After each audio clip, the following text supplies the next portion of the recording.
When asked by a student what he was thinking on 9/11, President Bush gave this answer. How did you feel when you heard about the terrorist attack? Well, thank you, Jordan.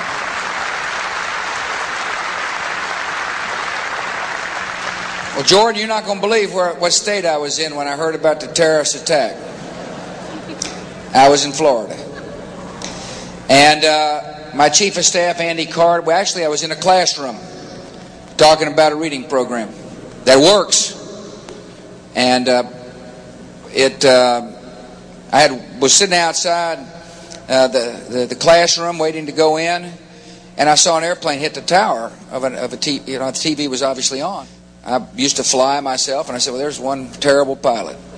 And it said it must have been a horrible accident. But I was whisked off there. I didn't have much time to think about it. This, of course, is impossible. The only footage of the first plane hitting Tower 1 in the immediate aftermath of the attacks came from the Naudet brothers, who were filming a documentary about New York firefighters that day. Their footage was not being broadcast live, and was not aired on television until much later.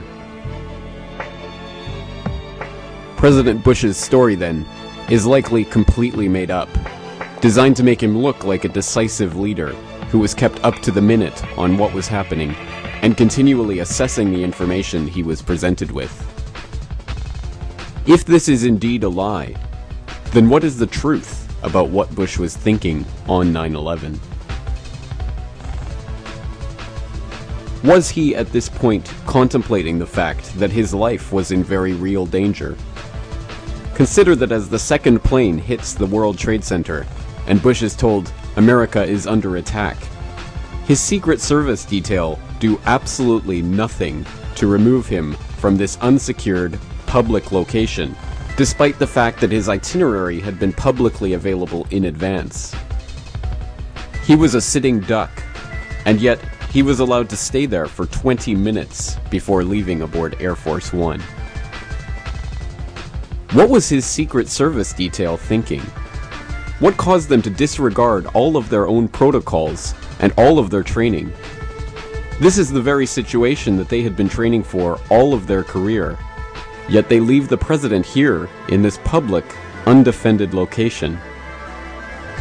Contrast this with Vice President Cheney, who as soon as the attack started was physically picked up and carried to the Presidential Emergency Operations Center by his Secret Service detail.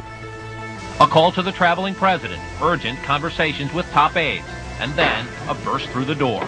My agent all of a sudden materialized beside me and said, "Sir, we have to leave now." He grabbed me and propelled me out of my office and down the hall into the underground shelter in the White House. Perhaps if Bush was thinking clearly at this point, he'd be remembering how Kennedy was also stripped of his Secret Service protection right before he was killed.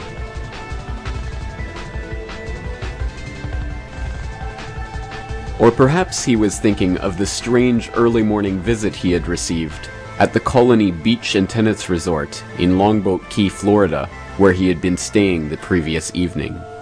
The Longboat Observer noted that on the morning of September 11th, at 6 a.m., a van occupied by Middle Eastern men pulled up to the resort and asked to speak to a Secret Service agent by name, claiming to have an appointment for a poolside interview with the president.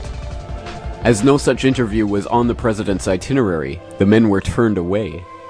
This came just 2 days after the assassination of General Ahmad Shah Massoud, the leader of Afghanistan's Northern Alliance, by a pair of Al-Qaeda agents posing as Moroccan journalists, who had hidden an explosive in their camera, which detonated during the interview, thus killing Massoud.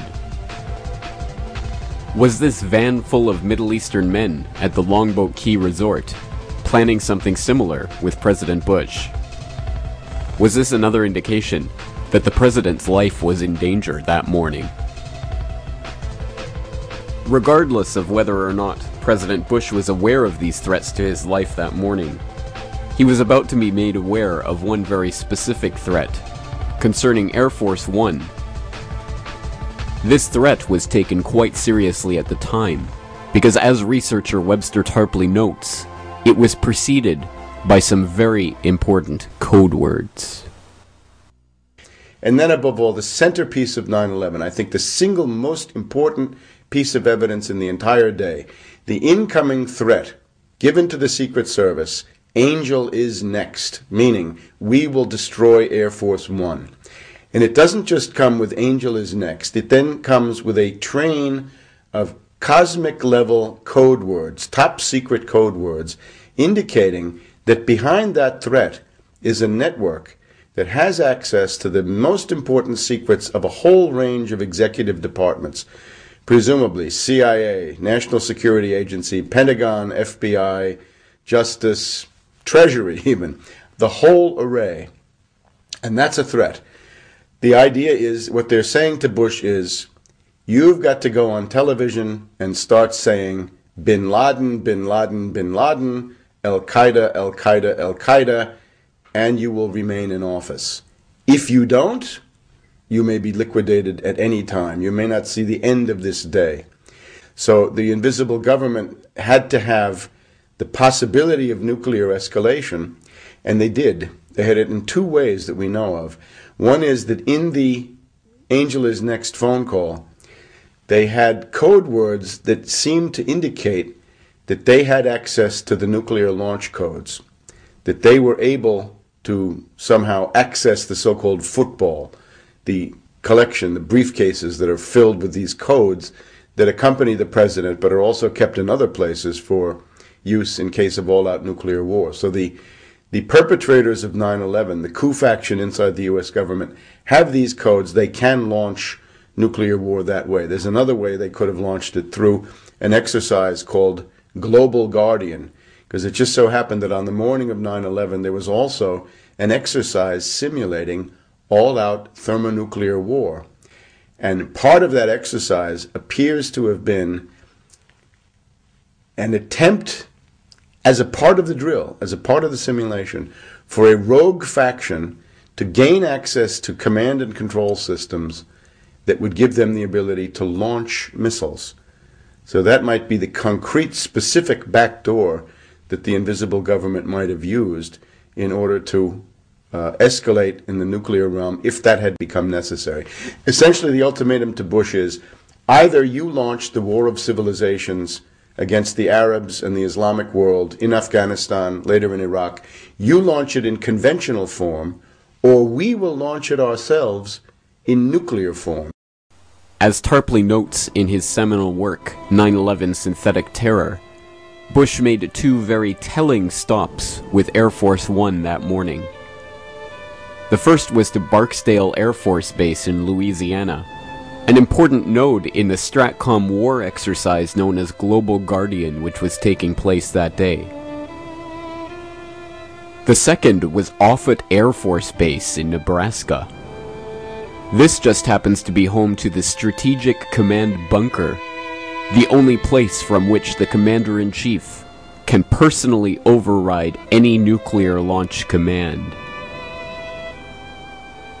Also at Offutt Air Force Base that day was Warren Buffett, who was hosting a charity event for presidents, CEOs, and other captains of industry, who on any other given day would have been at their offices, many of them at the World Trade Center. This information comes from Ann Tatlock, CEO of Fiduciary Trust, who on that morning was attending Buffett's event and watched as the second plane crashed into her own office. Why is Bush's stop at the Strategic Command Bunker at Offutt Air Force Base, and the coincidental presence there of Warren Buffett and many of the presidents and CEOs of the businesses destroyed that day, not talked about in the controlled corporate media?